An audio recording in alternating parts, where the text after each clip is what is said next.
Hello! Aujourd'hui, je t'explique les 5 choses à savoir pour être domiciliataire.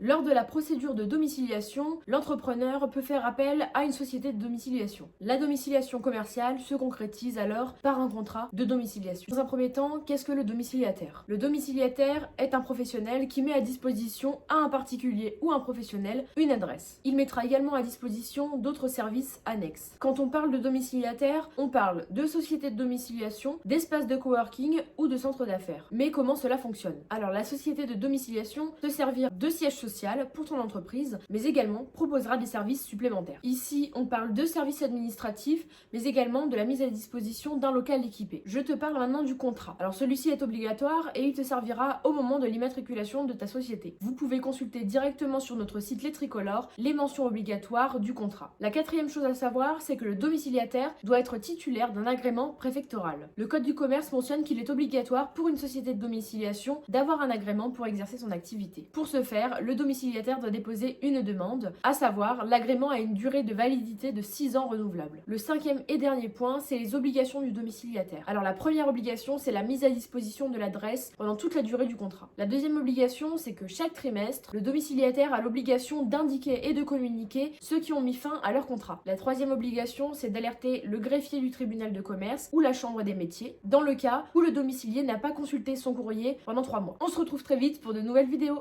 A plus!